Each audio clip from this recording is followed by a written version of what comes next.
So, morning, angels. Good morning, angels, and good morning. Good morning to you. Yeah. God, it's so good to be with you. It's so good. So, good morning, everyone that's watching too. I hope you're all having a lovely week.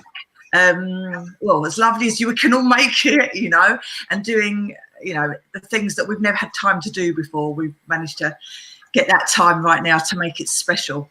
So, can't believe it's Friday already. Can you? It's amazing. It's yeah. Sometimes the days seem so long, but then they just go so. The weeks just fly. It's as quick as an eye, isn't it? It's quick as a blink of an eye.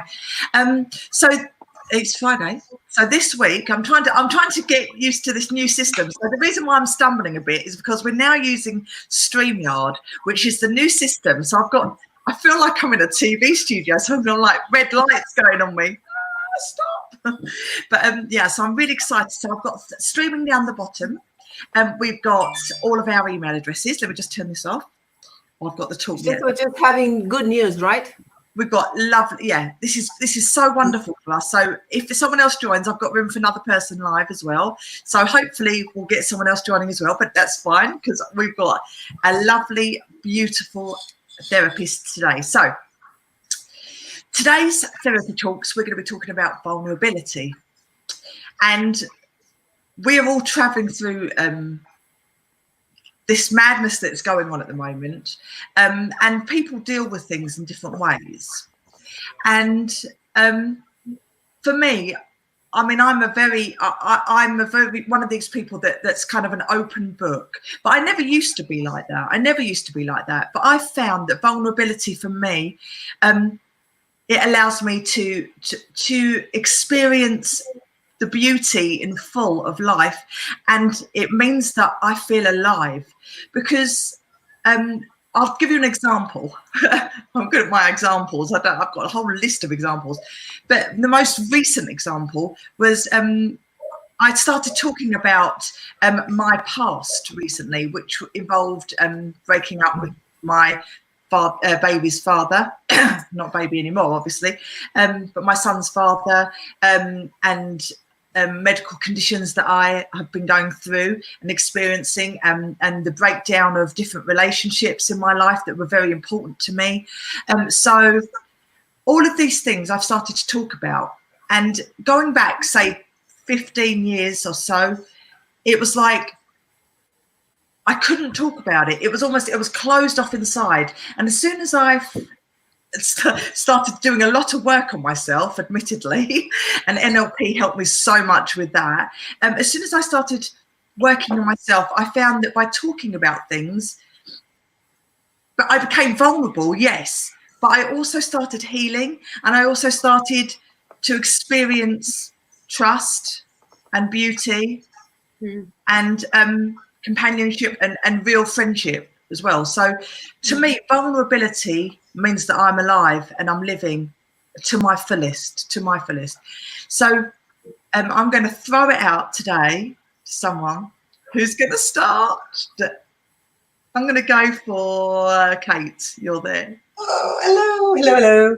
Yeah, the first thing that came up for me, Danielle, when you were sharing your story at the start was how vulnerability is something that we see, or which we're sort of trained to see, maybe as kids, that it's weakness. Yeah. And yet, really, it's strength, it's courage, it's just putting yourself out there, warts and all, just saying, this is me. I'm okay with being me. I know I screw up a lot, and I'm not perfect, and my life isn't perfect, and I'm not pretending to be anything that I'm not. And that, for a lot of people, that takes a lot of courage. And what you're talking about is just taking that step for yourself and saying, right, I'm going to now just come from that place of being vulnerable and courageous and living in integrity with my values, what's important to me. I'm not going to live anyone else's life anymore. And that does take a lot of courage. And so firstly, it's like, who am I? Who exactly am I anyway? And a lot of people don't even know that. It's not, certainly in my work, I often start with values, because people don't even know what they want or who they are and what's driving them, and whether that driving is through fear or towards something they love. And so is finding out all of these things and working out, who am I, what's driving me, is it healthy or not, and how am I expressing myself out there in the world, and am I okay?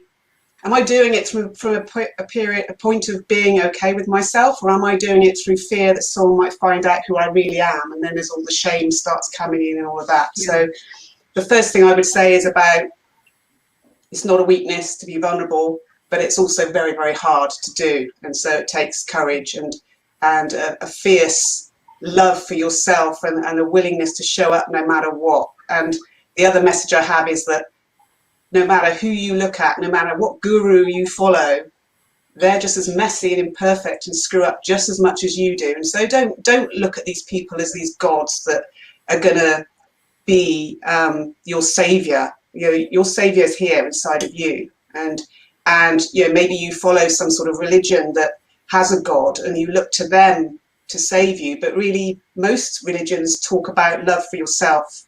And even like these gods that came so-called came to earth, Jesus, Buddha, all these different people that people follow, you know, they all lived imperfect lives too. And so they're not saying be perfect, they're saying love yourself, and from that place love others for who they are. Don't judge them either. So that's beautiful. Thank you. That's my first right.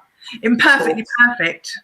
Yeah, that's what I say. I mean, a lot of people I work with are coming to me to be made perfect. I want to be perfect. I want to grow into this person that I should be, or I want to be, or I should have this or that. And a lot of it's sort of rooted in childhood, how they were shown what this person should be like and how you should be. And they look at all these other people that have it all together and think, I want to be like them. But if you lived their lives, you would realize it's not that. And when you get what you think you want, you realize it wasn't it anyway, and it always comes back to you. And that's getting okay with being as you are right now. Yeah, thanks, Kate. Absolutely brilliant. Perfect. Okay, so maybe we can go to Lee. Lee, would you like? Yeah, and I agree with you about the vulnerability being a strength. But I think that what I've discovered is that it needs to be a two-way street. So when you're vulnerable with somebody where there's no reciprocity, then there's a lot of discomfort. That's you know, because you feel like you're opening and the other person isn't. And I've got loads of sort of examples that I won't go into, but you kind of, for any kind of situation, I think if you're sharing, and if both of you are sharing your vulnerabilities, that you both understand, or however many are in the group, each one of us here has weaknesses, has strengths, has good days, bad days, and times at which we feel hell of a vulnerable. And, you know, when you mentioned the various categories, and the one was vulnerability, I thought, you know, at this time, we feel so vulnerable to I guess, in a way, the future, the various things we've been talking about that are going to change in our lives. But if we can share those and agree that, like you say, I mean, the gurus are incredible. And when you do have something within that you can go to, whether it be meditation, whether it be, you know, whatever it is, when we've got something we can go to find inner strength, then that does help.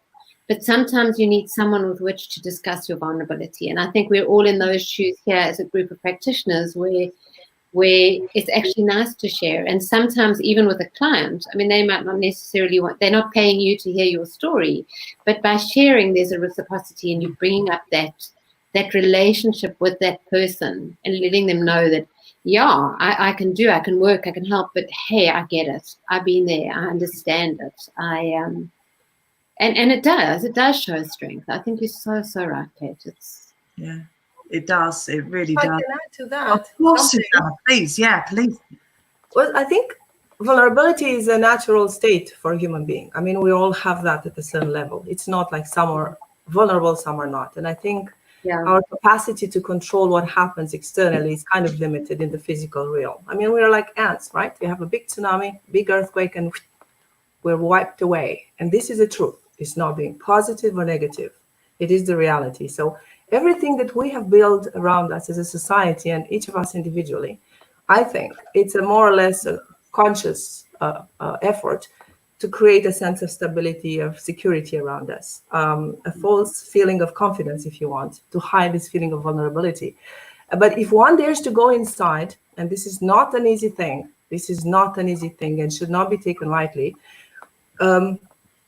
we can actually discover that there is at the bottom of it, if you allow yourself to slide in there, at the bottom of it, there's like a trap, and you can just go through and discover that sense of life, the consciousness, and that true sense of power and empowerment and confidence. So there is a secret gate, if you want, that leads to the true nature of mind and heart. And I don't want to make it sound like superficial, because we don't have much time here to discuss about it. But what I can say in regards to this, and this is the result of years of self-observation, in order to allow yourself to be fully vulnerable, we need a safe space, right? That's the only place where you can actually allow yourself to do that. And that is a meditation, a meditative state. It could be the now state. It could be talking to someone who could just listen and give you that complete attention and love. Being surrounded with love. This will allow one to go through the process. But then again, it's not easy to do that. We really have to be careful, because, and I will talk about that later. I have 2 more points that I'd like to bring to our conversation today. There are people that are feeling vulnerable, and there are people that are vulnerable.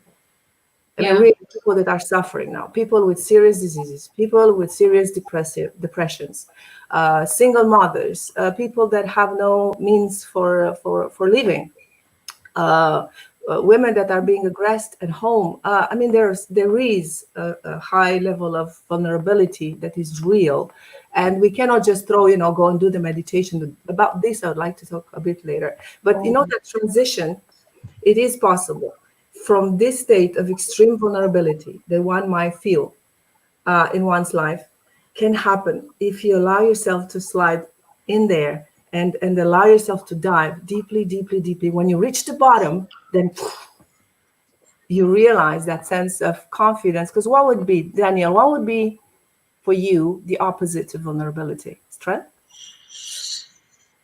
The opposite to vulnerability. Yeah, like what would be the antidote for it? Or what would we like to feel instead? Oh, absolutely. Courage. Strength. So courage and strength. And where can we get it from? If I feel like an ant, because I am an ant at the scale of the universe, I'm nothing, right? So well, you're an ant. I get that sense of strength by connecting to the source. Yeah. I won't be able to feel completely safe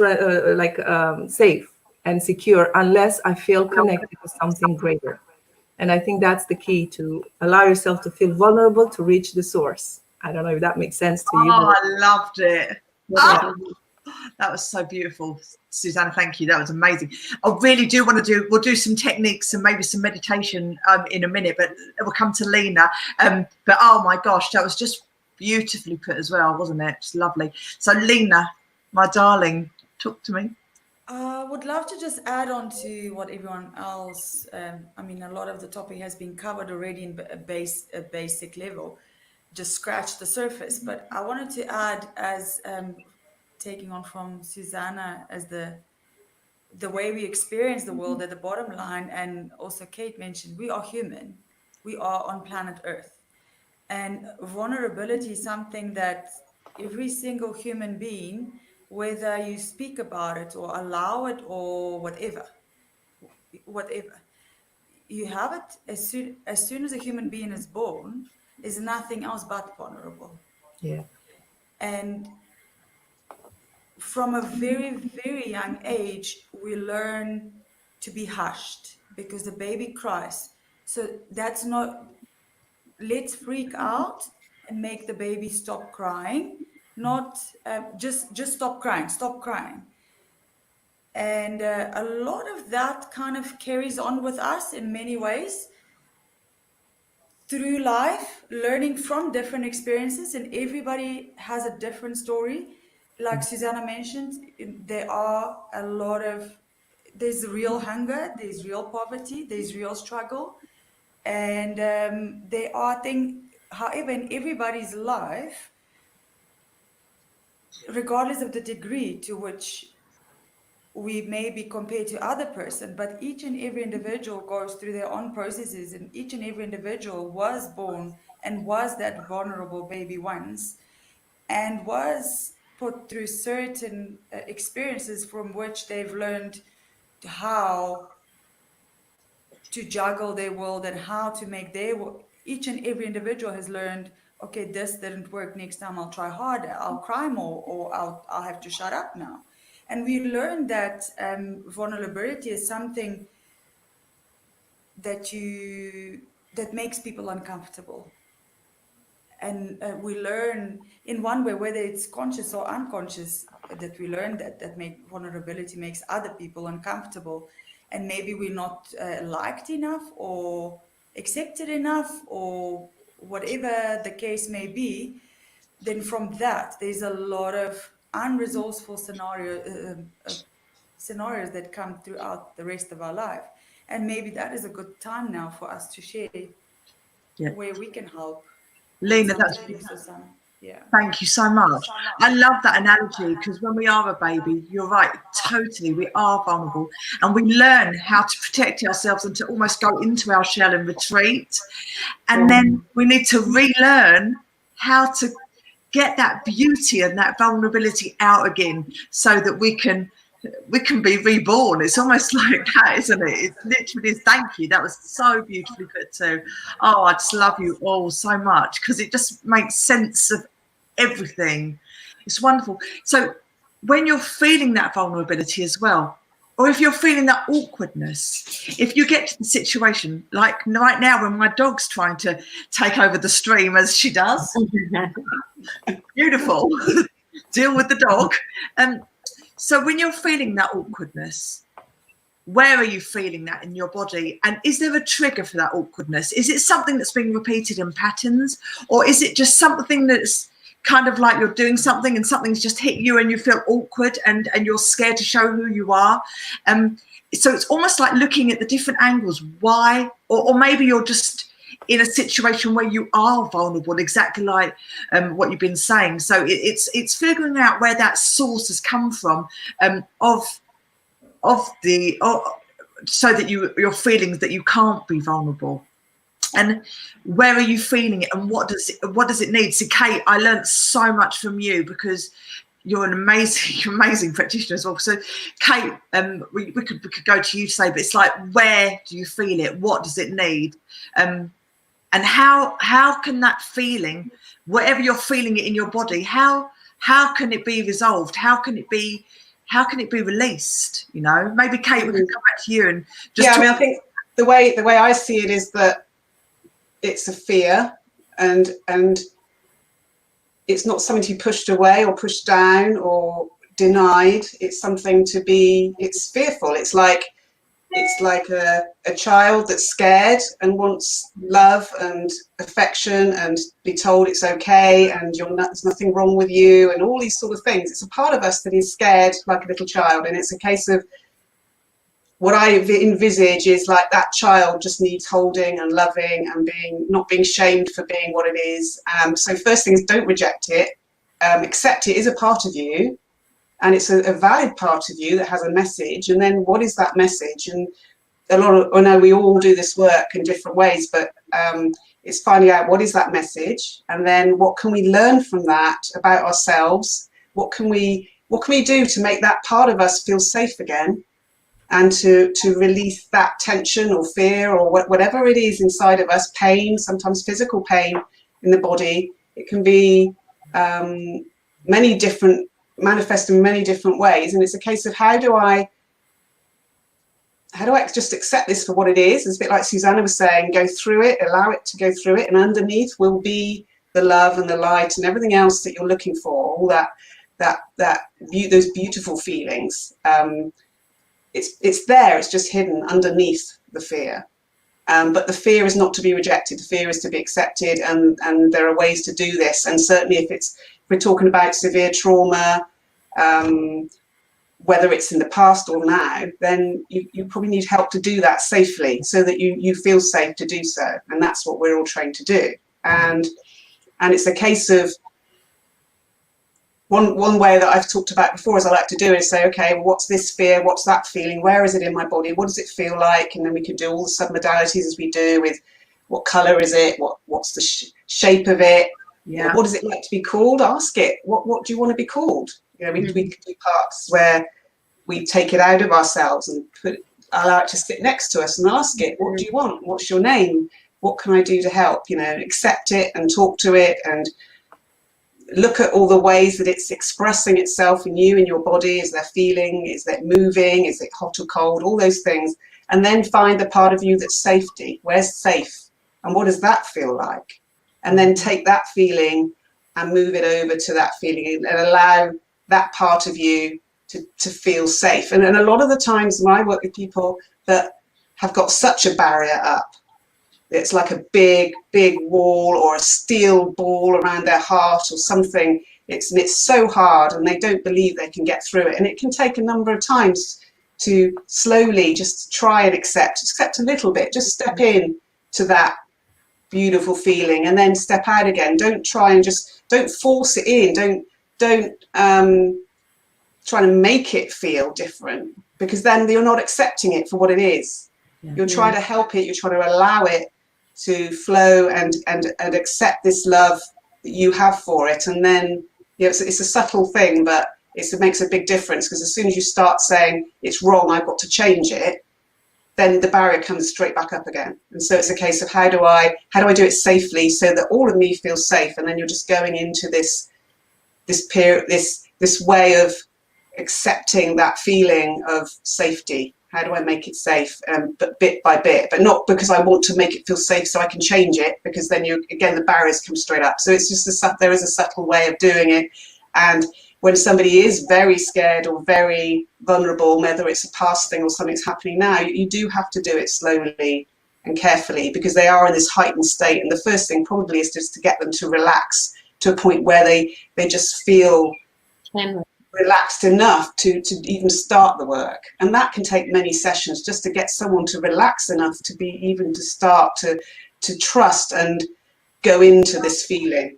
Yeah. So, that was brilliant, Kate. Thank you so much. Perfect. Yeah, because it's that place of love and trust where you can feel that you can open up and you can look at yourself from a different perspective and realize that there's so much more that can be found in releasing and treating yourself kindly and finding comfort in the discomfort, you know. It's not making yourself wrong. It's about making yourself, like you're saying, comfort in discomfort, being okay with not feeling okay. That's right. And knowing that's okay. And it takes practice as well, because we've spent all those years practicing being in our shell and that it's not okay, you know. But as soon as you start going, practice it again and again, it becomes easier and you're flowing more and everything, like everything in life, practice makes perfect. And we love to be imperfectly perfect, perfectly perfect, imperfectly. It makes sense anyway. Thank you, Kate. That was really, really beautiful. That was wonderful. So maybe we'll go to Susanna. Susanna, could you maybe do one of your techniques as well? Well, yeah, but before talking about the technique, which is, as I said, you can find several methods in doing that. But what I'd like to say is that vulnerability is a very subtle feeling. Like when you feel sad, you know you're sad. When you feel angry, you know it's anger. But it's harder to recognize, like, I feel vulnerable. It's more subtle than that. And usually, as an Ayurvedic practitioner, that shows up in the body. Like it shows like a back pain, it's the tooth pain, you have headache, the liver. So the reproductive system, the urinary system, it shows up somewhere in the body because it's so subtle. It's hard to perceive. Nobody comes and says, I feel so vulnerable. I didn't have coaching sessions for that yet. It's an underlying feeling there. And my suspicion is, as an NLP practitioner, I just observed the way that has been put in the media. And that's why I'm glad we talk about this subject, because you hear the word vulnerability so much, especially in association with death, right? Yeah. So the ones that are most vulnerable are the ones that are most in danger. This is what we hear constantly. That's Right? So this is so important that we discuss about this, because vulnerability is different, like Lena was saying, is different for everybody, and it reaches different levels. I mean, everyone now could be in an unlocked state of vulnerability, for instance, physically. How many people might have, I was talking to my dentist earlier, and he said that the dentist cabinets are closed. How many people might be suffering just from that? So that makes you feel vulnerable, because you worry about your tooth, you worry about your health. That brings forth a general state of vulnerability, which is resonating deep down with fears of death, fear of disease, the sense and meaning of life. So that's the feeling of vulnerability that kind of drops down in there and reaches, but it's hard for people to recognize it unless it's physical.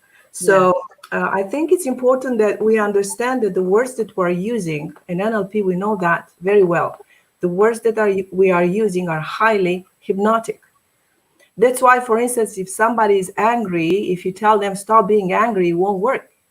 If you tell them, wouldn't you like to try to be calm now, it will work better.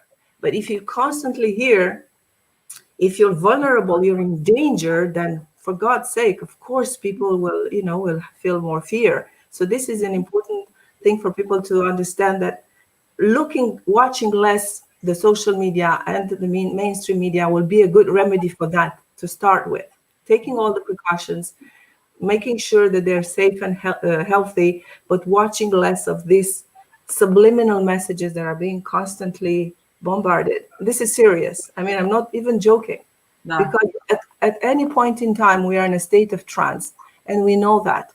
I mean, when we watch TV, when we watch publicity, the hypnotic speech is there all the time. Now, I cannot think of an alternative way to bring the subject out, because this is the truth, maybe, that vulnerable people are more at risk. How else can we put it? I couldn't say right now. I don't have an alternative to that. But we have to pay attention on how we reframe it to ourselves. I think it's also important. How vulnerable I am. Am I really vulnerable? If I am healthy, vulnerable from a health point of view, then yes, maybe I should pay more attention. But then the problem is with what happens with the most subtle levels of vulnerability. And then you can use groups. You can share, like us, we do here. We can meet and talk about things to decipher the message, to really speak truth and not interpretation.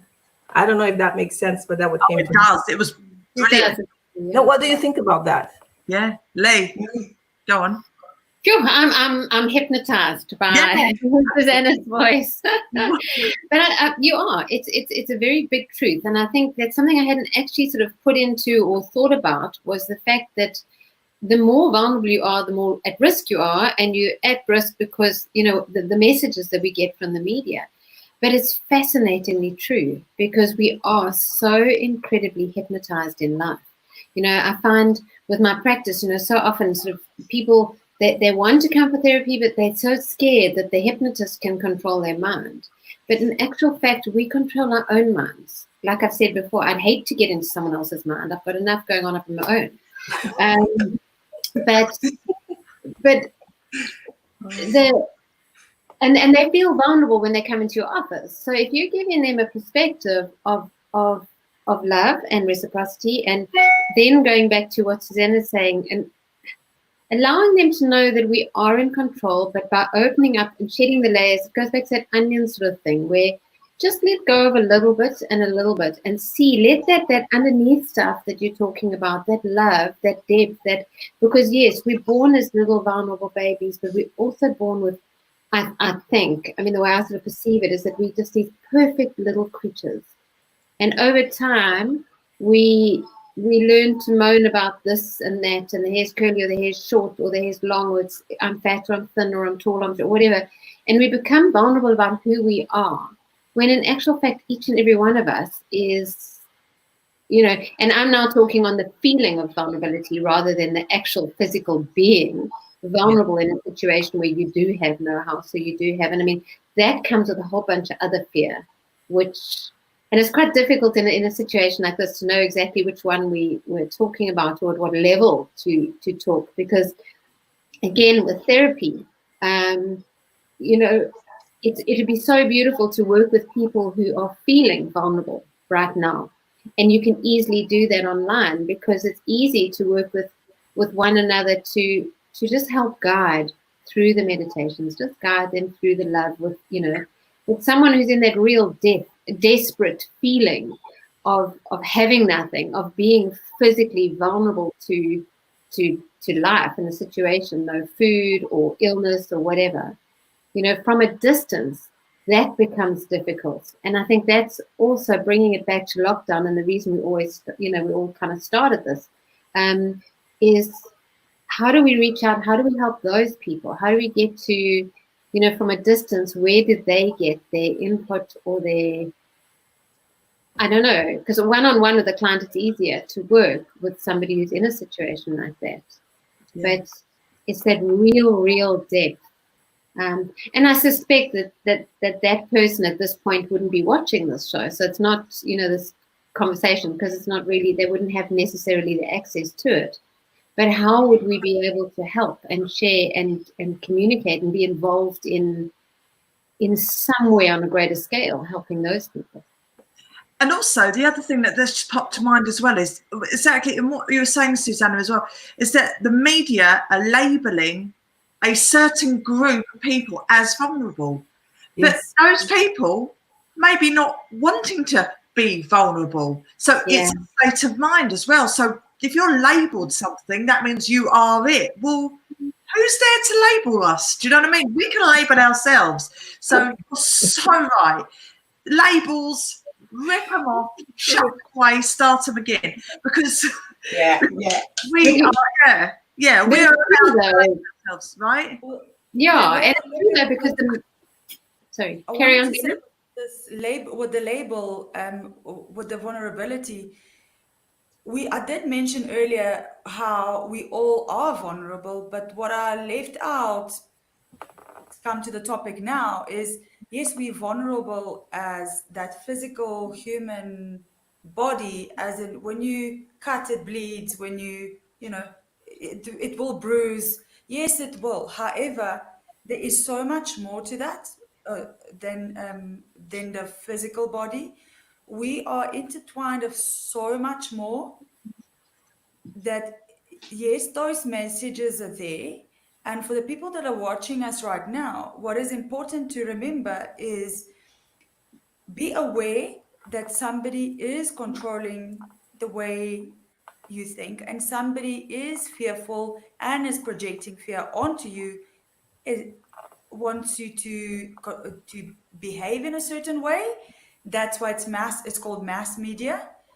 You don't go to a mass production factory unless you want to get something that fits a certain bill.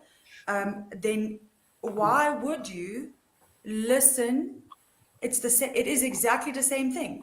If you are able to choose the brand of food you buy, or the brand of clothing you buy, or you've got your preference, why would you fit the bill of a vulnerable group and listen to that, and then also choose to listen to? That's the same mass production company that is feeding, and it is passing on an agenda.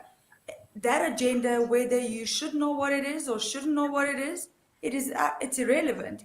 Bottom line is, we are much bigger than the physical body, and we do have a choice. If you're watching TV and TV is giving you numbers, up until now, nobody knew how many people at the same time in the whole of the world are dying today.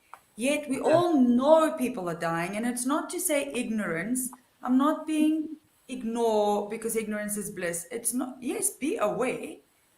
We know enough, but there are things that are putting you in the same bracket of where if you believe, and if that is the language you choose to enter your head, if that language makes you feel vulnerable and scared, maybe you need to watch a comedy. Yeah. Just a suggestion. Rip it up. Yes. Because yes, that may be a reality. Yes, you may be in it right now as a collective, for sure. However, if you're watching us right now, is it your reality right now? No, it isn't. So you can switch the channel and watch a comedy and have a good belly laugh, much better than count the numbers. It's not about ignorance. It's about looking after yourself, looking after your own mental health, and bringing your own tweak. If each and every individual manages to tweak their own vibrational level at higher frequency, because we are all frequency, then people around you are going to vibrate in exactly the same frequency, and you have a choice. I love that. Thank you, Lena. Perfect. And it's if you're fitting in the vulnerability category, which the media are bringing out to you, by believing that you are vulnerable, it makes you even more vulnerable. So you may be fitting into a demographic. Yes, you might be in that demographic, but state of mind will give you so much more strength. So it is what we believe we are, we become. So yes, you may be a demographic, but take control of that state of mind and vulnerability.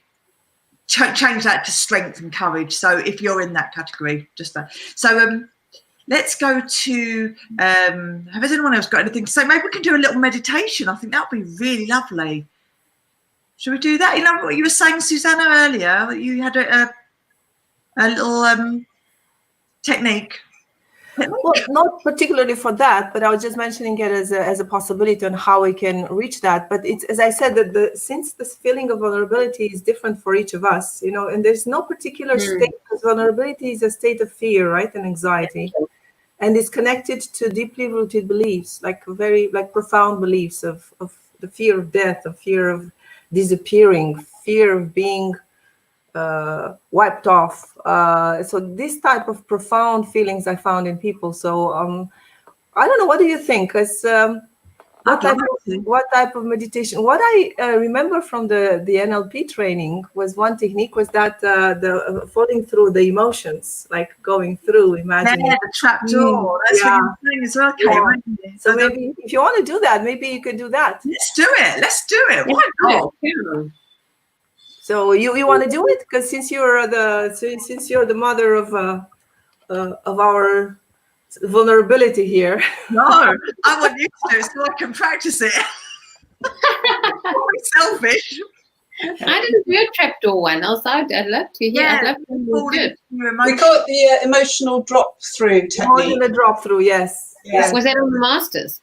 Yes. Yeah. Yes. Oh, okay, I haven't done that yet. Yeah. Yeah. Well, cool. So who wants to do it? Because I want to do it. Do it. I want to do it myself. I want someone else to do it. Kate. Yeah, I'll do it. Okay. Kate. Cool. So what the first thing to do then is to just get yourself completely relaxed, and just, whether it helps you to visualize things with your eyes open or eyes closed, then it's totally up to you. But just get yourself relaxed and just allow your eyes just to relax completely, whether or not they're open or closed, and then just send, with every breath, just a wave of relaxation down from the top of your head all the way down to the tips of your toes. Just with every breath out, just relaxing even more, and just get yourself into just a nice place where you're just feeling just okay. You're just focusing on your breathing and that wave of relaxation just flowing down your body with every out breath.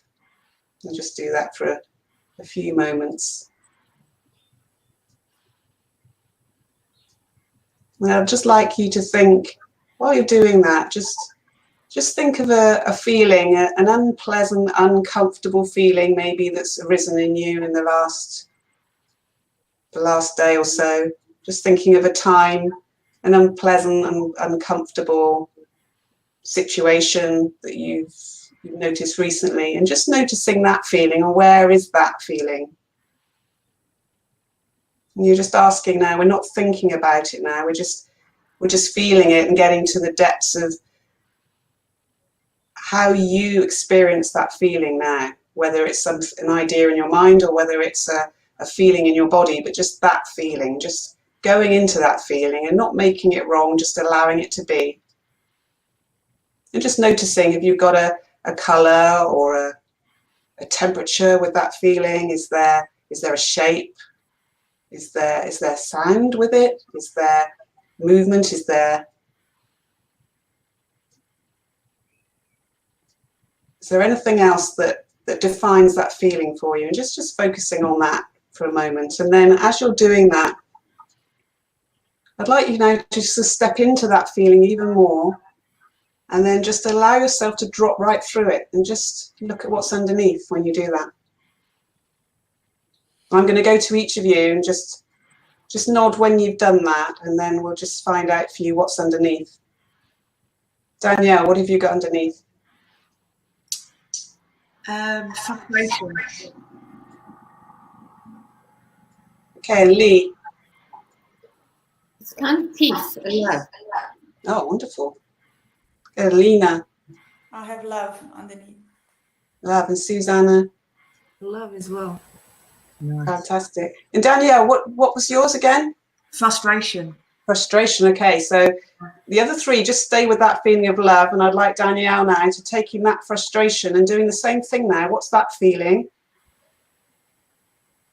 And just allowing that feeling to be, and then I want you, when you're ready, just to drop right through that feeling and tell me what's underneath. Resolution. Resolution. Wonderful. And just staying with that feeling now, that feeling of resolution, allowing that just to be as it is. And then whenever you're ready, I just want you now to drop through that feeling and tell me what's underneath. Everything. Everything. Fantastic. Loving that. Yeah. And just all of you now, just focusing on that love and everything. And just noticing, is there even another layer? Could you go even further now? Could you drop through that and anything else beyond that? And just nod if there is anything more. Danielle, what have you got? Peace.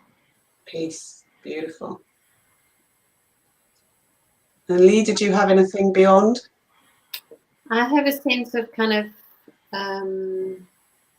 almost nothingness, just vastness. Oh, wonderful. Beautiful. And so just Lee, just taking that vastness and just dropping through that and tell me what's underneath. It's like an abyss, as if I'm just floating. Or... Beautiful. And just stay in that place and just drop through that feeling now. What's underneath?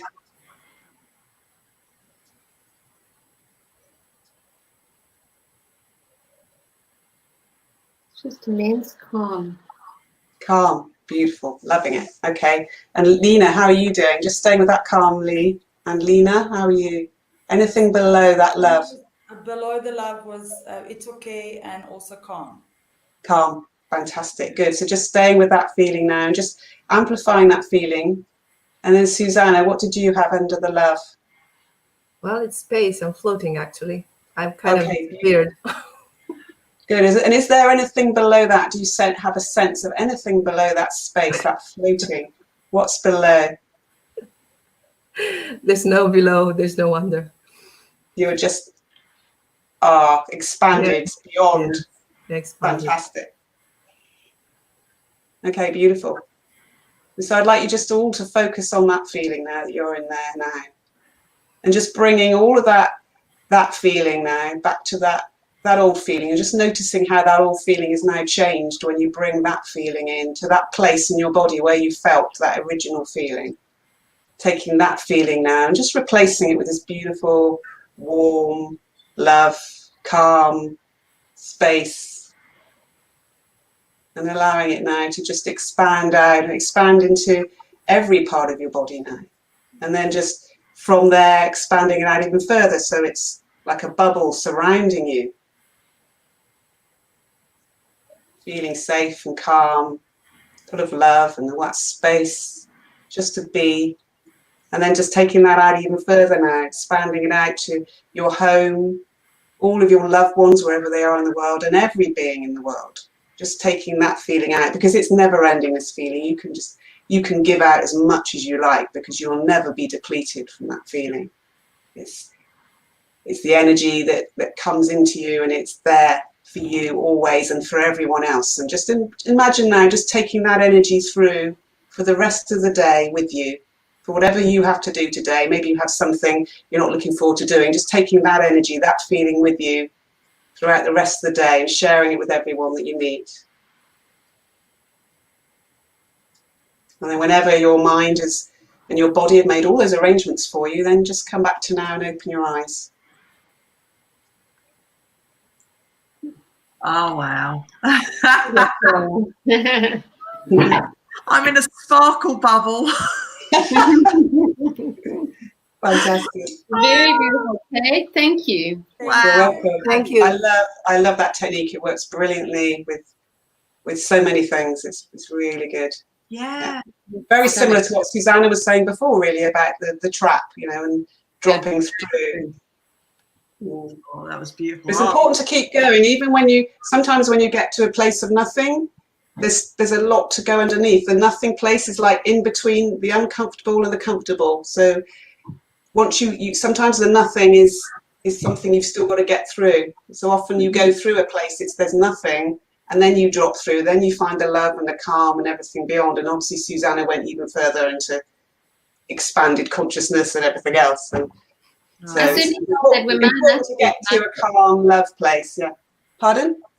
No, man, nothing felt like that. It was almost like I was floating in space. You know what I mean? When I said floating, that kind of sense of just nothingness, I suppose, but in a nice way, not in a dull, horrible. It's nothing. No, absolutely. I think it is you always keep going beyond, just in case you're in the nowhere in between. It's like the middle of nowhere. You're not comfortable. You're out of the discomfort, but all you have is an absence of discomfort. You don't have the comfortable, warm, beautiful feelings, and that's why I wanted to get you to the love and the calm that was underneath that. No, it's beautiful, though, because that is love and calm, isn't it? It's stunning. Oh, that was just so beautiful, wasn't it? Yeah. I feel so lucky that it's like I've gone to the most expensive spa in the world, and I'm just giving my whole soul and treatment. That's the beauty. That's the beauty of this stuff. And the thing is, it's so hard to do on yourself, isn't it? I know, and I know that. Even when I know I have a feeling and I'm saying, okay, what's underneath? It's really hard to do without being guided through it. I know that. So. And everyone has things in their life, that frustrates them, or that they can't control. So there's always going to be something. And the beauty of this, what we're doing here, is that anyone watching this can just do these techniques with us, and it's so powerful because. God, dear, that really helped me as well. Just different situations that frustrate, and then just let it all go where it was feeling it in my shoulders, and now I'm just in happiness. I'm marshmallow now. And also the beauty of this is that you don't need to understand how it works. It will be, now we're doing like some colors and whatever. Just go with it. Yeah, trust. Have some fun. Have some fun. I love it. Yeah, and there's no right way or wrong way either. It's just whatever's right for you, and you've got to just be honest with whatever comes up and keep dropping through until you get through to that place. And allowing vulnerability to yourself, because you're becoming vulnerable to yourself. So that's the most beautiful thing that you can actually do, because it's the first start of your journey. Because if you can be vulnerable to yourself and you start loving yourself and releasing anything that's holding you back, then that's the first stage. And then the second stage is the people around you that are closest to you, being vulnerable to them, and practicing that. And then once you've got that and you realize the true beauty of what you're going through there and what that does for you as a soul and as a human, then you can reach out on a bigger scale, and yes, not everyone you can trust. It's absolutely, you can't trust everyone, and you have to do some kind of a protection for your soul, because we can't just give all our energy out to everywhere. But it's important to recognize that we can choose the right people. We can feel the energy from people. And if you can, you know, just trust yourself to make the right decision, because we can feel things. We know if people are good or bad fundamentally, if they've got issues. Yeah. And no one's really bad, but they might have things lying underneath that they haven't dealt with. That's what you're picking up on. So we can't control that, but we can control our reactions to it and to allow that vulnerability to take place. So I think also it's the case of, like you were saying, Danielle, it's a case of the balance between saying, okay, this is me, I'm okay with me, but I don't think you are ready to accept all of me, so I'm going to choose how much of me I show to you. It's not showing yourself through fear. It's basically by loving yourself and saying, I don't think you're ready to know me in that way, and so I'm not going to share that part of me with you, but doing it through strength and acceptance of yourself, and not saying I'm scared to show that to you. It's just saying, I don't think you're ready for me, you're not strong enough for me to show you that part of me, so I'm going to hold that part back. And it's not about stealing yourself or protecting. It's more about just allow what parts of you you're going to allow to show from a position of love for yourself. If I'm making sense. That totally makes sense. Yeah. And also, as we're getting older as well, I was speaking to Lee about this earlier. The older, well, I can speak for myself, but the older I get, the more I just think I'm just totally authentically me. And if people don't like that, then that's okay. It really is okay, because I like me, and the people I have surrounding me, I like. And everyone, I like the people around me, and I love the people around me, and they accept me for who I am. And you can't please everyone all the time, and that's okay. And the older I get, the stronger that is. So it's kind of like an absolute gift, along with the grey hair we were saying. Thankfully, we have stuff that can fix. Although my poor hairdresser, God bless her, when she comes back to me. Can I add one more thing here, Danielle? Oh, please, Susanna. Because listening to you talking, I was thinking of the other position, the reverse position of the ones who's listening. Because now there are lots of people that have big hearts and big souls and want to be there for others, such as you, for instance, Danielle. But I think it's important that the ones who are the listeners, the ones who are that space of love for the vulnerable one, do it the right way as well. Because we all know, we've been there, trying to help, going in there and vibrating, because every two nervous systems can be in sync. Me and somebody from, I don't know what to say, from Vietnam, we put ourselves together, we'll find eventually a way to vibrate together the same frequency. Every two nervous systems are capable of tuning into each other. So the creating rapport with somebody who is, for instance, in a true state of vulnerability, if you are the helper or the one who wants to create that space of love, it is important that you have the mastery of your own state. Else, you are taking it in. Else, you are sinking down with them. Because in every conversation, there is a hypnotic process going on. Either I get hypnotized or I hypnotize them. There is no other way. We have to understand that this is the process. So when we get in sync with each other, now we're vibrating at the same level. What will happen, I either pull him or her up in the space where I want to bring them in confidence and joy and laughter and love, or they will drag me down. So it is very important that the first step would be to create rapport with the other person, listen to their own representation, because they will talk in their own words. Now, people express this vulnerability through anger. I've noticed that a lot in social media. People are angry. The two sides of the story, there's a conspiracy, there's no conspiracy, they're fighting each other, they're insulting each other. I've noticed that it's such a terrible state of anger there. And that at the bottom is just vulnerability, I find. So when you talk to someone who is on the opposite side, let's say, you won't convince them, but you can listen and you can use the techniques for rapport. Use some of the words, give them back some of their expressions, use a little bit the way they talk, and really listen. And then sometimes you don't even have to say anything to bring them a little bit into a higher state. Just projecting on them that feeling of love because you're in sync. Just projecting into them that feeling of trust, of confidence, of being connected with something greater, that in itself would work. But what matters is that we are connected at the level of the nervous system, that the neurologies are in sync. So that's my advice, because I see lots of healers, I work with them usually on in my coaching. People that don't know how to set their limits. They don't know how to stop receiving all these bad vibes, and they usually talk to people about their problems, and they go down there with them with their problems. So they bring them home, they keep them in their bodies, and yeah. The thing is as well, though, you got to be careful you don't get drained like that as well. Yes. Yes. I always say that if there's someone that is literally sucking the living daylights out of you, energy-wise, because it happens, right? It does. I like to imagine that I've got a shield of like white light that just goes ding, ding, ding, ding, ding, ding, ding, all the way down my body. So I'm totally encapsulated in this beautiful armor of bubble all over my body, so that whatever they're shouting and throwing out at me, it's bouncing right off of it, because there are some people that you cannot give all the love in the world to, and they just won't. You know, you can try it, and sometimes it will make them realize, hold on a minute, maybe I am in a bit of a weird place, and they'll switch up it. But some people aren't in that place, and they are just shut down emotionally because of other reasons that you cannot fix. So in those cases, I just imagine that beautiful light armor shimmery all the way down me, just like falls all the way down me until all those words are gone, fill it with love, and then release and walk out. Beautiful. So that's how I like to deal with things.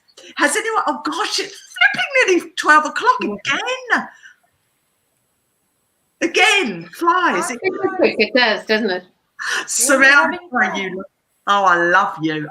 So has anyone else got anything to say, or shall I round it all up? Right, I'm going to round it up because there was one quote that I found that I'd like to finish the whole session with. And firstly, thank you everyone for being with me. Yeah, again, it was flipping fantastic. And I hope anyone that's watching this has got value and that can use the techniques and has been able to maybe deal with any frustration or anything that they've had, and maybe now they're allowed to allow themselves to show their vulnerability, and just taste a little bit of it, just test it, put it into practice a little bit. So my last quote of thing was by Brené Brown, who I absolutely adore. And this is what she wrote, which I think is just perfect. So this is the last bit. Owning our story can be hard, but not nearly as difficult as spending our lives running from it. Embracing our vulnerabilities is risky, but not nearly as dangerous as giving up on love and belonging and joy. The experiences that make us the most vulnerable. Only when we're brave enough to explore the darkness will we discover the infinite power of our light. Isn't that lovely? Yeah. We're just going to blast that darkness with light, because light is the only thing that can shine through the darkness. So on that note, we have 4 minutes to go. I just want to say thank you to everyone that's taken part. Amazing. Anyone that's watching, feel free in the future. We're now running on StreamYard, so we apparently can get comments come up, because I've got my comments thing up and running. So I don't know if anyone's going to be watching, but if you're on live with us, then please do write us a comment, because this is one clever bit of software. Very impressed with it, and with a bit of luck, it should have been streaming live. So I look forward to seeing you all on the next one. I don't know what we're going to discuss yet, but everything's magic to me, so bring it on. And I wish you all a good day. So I'm just gonna try and shut this down. Okay, so I want to end broadcast. So everyone say goodbye. Bye. End broadcast.